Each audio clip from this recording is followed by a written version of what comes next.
Apple has just announced its new self-service repair program, which will allow users to complete their own repairs via a new online store dedicated to parts and tools.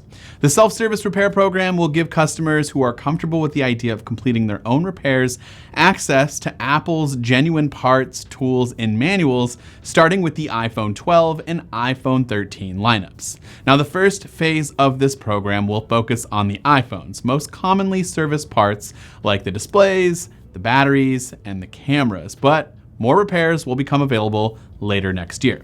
Apple Silicon Macs with the M1 chip, like the MacBook Air, the 13-inch MacBook Pro, the Mac Mini, and the 24-inch iMac will be the next set of products to join this repair program. This new program will be facilitated by a new self-service repair online store and will offer more than 200 individual parts and tools to help users who feel comfortable completing a repair on their own for either an iPhone 12 or iPhone 13 models, at least at the initial launch.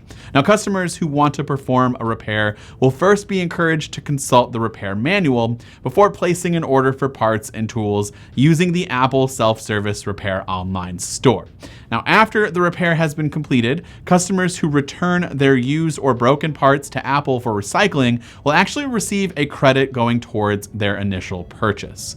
Apple has also cautioned that self-service repair is intended for individual technicians with the knowledge and experience to repair electronic devices, and encouraged the vast majority of customers to visit a professional repair provider with certified technicians for the safest and most reliable way to get a repair done. Now, this is obviously something that a lot of users have been waiting for, and now that Apple has finally rolled out a program to allow customers to repair devices themselves, I am curious to know your thoughts. Now, there are still risks involved with repairing your own device. You could actually risk further damage, and then in the long run, if you need somebody like a professional to take over, or even Apple themselves, it could end up costing you more money.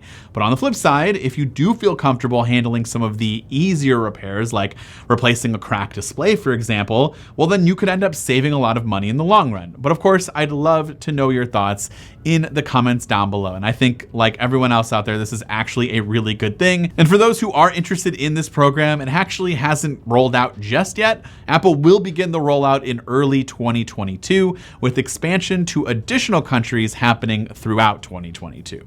Again, let me know your thoughts in the comments down below. This has been Dan with MacRumors. Thanks so much for watching, and I hope to see you around in the next video.